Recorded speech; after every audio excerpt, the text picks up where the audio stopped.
Hello everybody.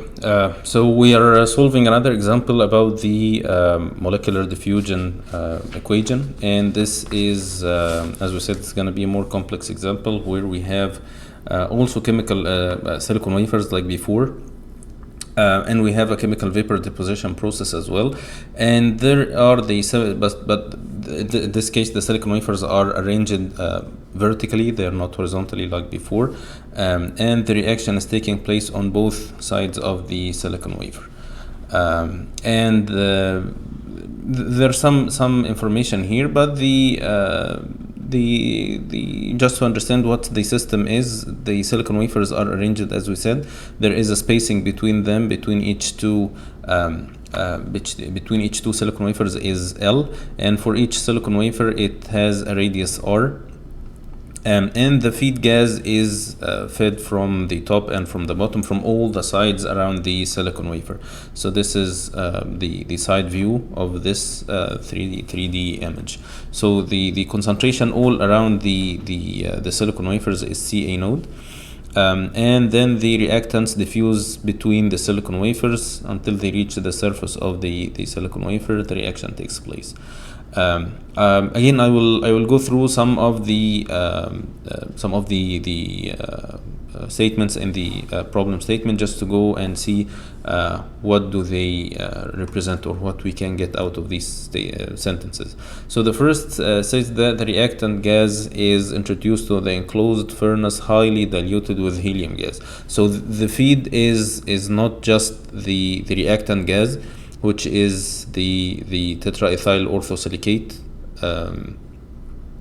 but it's diluted with helium. It's highly diluted with helium, which means that the concentration of the reactant in the feed is very small. This is going to be an important piece of information, and this is for the conditions of the reaction, so we are not going to go through the details of why we do this. The second is that the flowing feed gases concentration is considered constant in the gas region surrounding the stacked wafers. So the concentration all around the silicon wafers is constant. It says that the stagnant gas space between the wafers, which is this space, has a spacing of L. The reactant and the product gases diffuse to and from the wafer surface. So the reactants diffuse inside, the products diffuse outside, and it says that it creates a concentration profile in 2 dimensions. So this is an important information, because here we know that the concentration is dependent on R and Z. So it's not one dimension, it's a dimensional problem, it's 2-dimensional problem. So we have dependence on R and dependence on Z. This is pretty important. And then it says that there is a constant source and sink for the gaseous reactants, which means that we are operating at steady state. There is a continuous feed, there is a continuous product. So this is exactly what steady state means. It says that the surface reaction process for the deposition of the it says the one particular surface reaction process for deposition. It means that this is a surface reaction, so the reaction takes place on the surface. It's not taking place during diffusion. So this is again one important piece of information. This is how the reaction looks like. And again, it confirms the presence of helium as a diluent in large excess. So again, helium is in large excess. So we will develop, or we want to develop, a differential model for diffusion of A in the interwafer region, in this region, and then including the statement of assumptions and boundary conditions. So again, we will go through the same thing. We will list the assumptions. We already know some of the assumptions. First, that the reaction is taking place on the surface, so the reaction term in the continuity equation is 0. Helium is in large excess, which means that Ya, which is A, is the reactant, so Ya is very small compared to 1. And we are operating at steady state, so dya by dt, or partial ya partial t, equals 0. The flux is 2-dimensional, so its variables are R and Z, the independent variables, and we give symbols to the components that are available. So if we take a look at the at the problem statement, you'd see that the reaction is that the tetraethyl orthosilicate is decomposed to 3 components. So I'm calling this A, C, D, and E. And we're keeping the letter B for helium because helium is already there. So we are keeping the letter B for helium. So A is the tetraethyl orthosilicate, then helium, then the 3 components. So this is the reaction stoichiometry based on this symbols that we gave to them. And now we will go through the process. We have the equation written in the cylindrical coordinates because this is the most suitable coordinates for our system. The silicon wafers are arranged in a cylindrical manner, so this is the better or the best way of doing this. And the diffusion is going in radial and longitudinal way, so this is why this is going to be the most suitable arrangement, so or equation to use. So now we can cancel the term of R with no reaction and cancel the theta dependence because it's only dependent on R and Z, and we will cancel the unsteady state term, so the equation will be like this.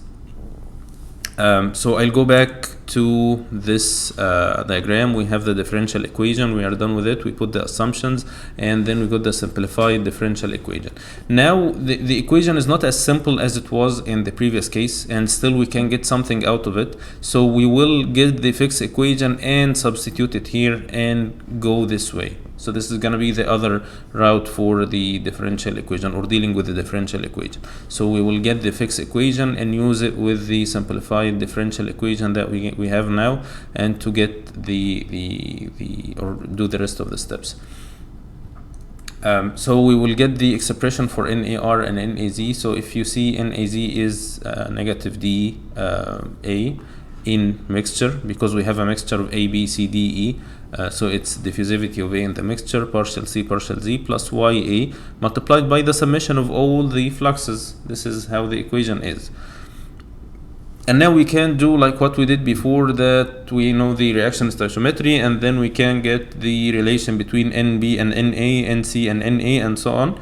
But actually there is no need to do all this, because we know that YA is a very, very, very small, because B or helium is in large excess, which means that this term can be all cancelled out or assumed to be very, very small. So we will cancel it, and then the equation would be just the first term of it. The same can be applied for the R direction, or I dimension, I'm sorry. And then we have the expression for the flux in R direction and in Z direction, and we can plug this and this into this equation, and this is how the equation will look like. We have it now. This term, we can get D as a constant and get it out of the differentiation, and then we can get this as a differentiation of 2 terms multiplied by each other. So it's going to be the differential of the first multiplied by the second, which is this. Differential of R is 1, and then the second differential of second multiplied by the first, so R multiplied by the second derivative of this. And this is, again, the D is constant, so you can get the D as a common factor for both cases, and this is the final form of the equation. Of course, we are not going to go through the solution because this is a more complex case than the previous one, but this is what is required in this problem.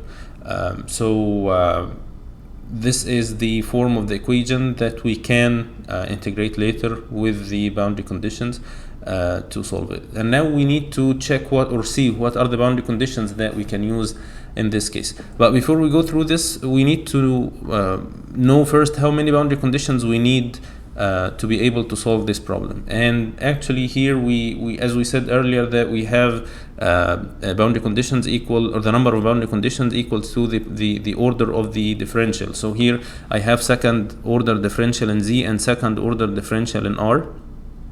So in this case I need 2 for R and 2 for Z. So to get those with respect to R, we have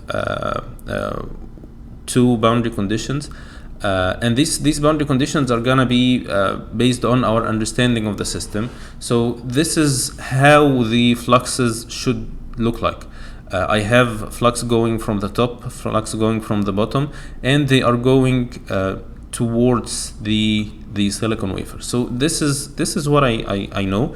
I know that the concentration at the surface, I would say that it is CAS. I will assume that it's a constant concentration at the surface, and we know that the concentration after or beyond the silicon wafers is CA node. This is what was mentioned in the problem statement. So I can say that at R equals uppercase R, which is this. So this is 2R, so R is just this distance. I'm sorry, this is a mistake. So at R equals R, which means this, C at uppercase R, and at any value of Z is CA node. So it means that at this point, this point, this point, any point here, CA equals CA node. And the same for this R as well.